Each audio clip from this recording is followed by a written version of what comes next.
அஸ்ஸலாமு அலைக்கும். Back collection சொல்லியிருந்தேன் இல்லையா, அது நம்ம தைலால ஒரு ஃப்ளோர் ஃபுல்லாகவே வச்சுருக்காங்க. அது மட்டும் இல்லாமல் இப்போ சம்மருங்கிறனால சம்மர் ஆஃப் வந்துட்டு நிறைய போயிட்டுருக்கு. நிறைய காட்டன் கலெக்ஷன்ஸ்லாம் வச்சுருக்காங்க. ரொம்ப அஃபோர்டபுளான ரேஞ்சில் நிறைய காட்டன் குர்த்திஸ் இருக்குது. இங்கே நான் நிறைய வாட்சஸ் பார்த்தேன். இந்த 2 தான் சூஸ் பண்ணியிருந்தேன். இதில் நான் எது சூஸ் பண்ணியிருந்தேன்னு சொல்லி கண்டிப்பாக கமெண்ட்டில் சொல்லுங்கள். வெளியில் வந்து பார்த்தா மழை பெய்ய ஆரம்பிச்சிருச்சா, அதோட அப்படியே வியூஸ்லாம் பார்க்க ரொம்ப சூப்பராக இருந்துச்சு. பட் கஸ்டமர் தான் வரல.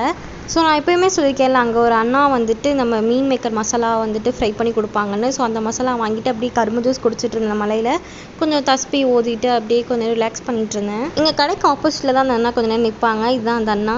இதோட டேஸ்ட் எனக்கு ரொம்ப பிடிக்கும். இது என்ன மசாலா யூஸ் பண்ணுறாங்கன்னு எனக்கு தெரில. பட் அப்படியே சிக்கன் 65 சாப்பிட்ற டேஸ்ட்டுக்கு தான் இருக்கும். என் தம்பி சமோசா வாங்கிட்டு வந்திருந்தான். நல்ல வெஜ்ஜீஸ்லாம் ஸ்டஃப் பண்ணி நிறைய வச்சுருந்தாங்க. எங்கள் அப்பாவுக்கு காளான் இருக்கனால நாங்கள் எப்போதும் போகிற நாட்டு மருந்து கடைக்கு போயிட்டு அங்கே அவங்களுக்கு காளானிக்கான ஆயில்மெண்ட் தான் வாங்கிட்டு இருந்தோம். அதோட ரேட் பார்த்திங்கன்னா 89 கிட்டே வந்துருச்சு. பார்த்தா குட்டியோண்டு தான் இருந்துச்சு.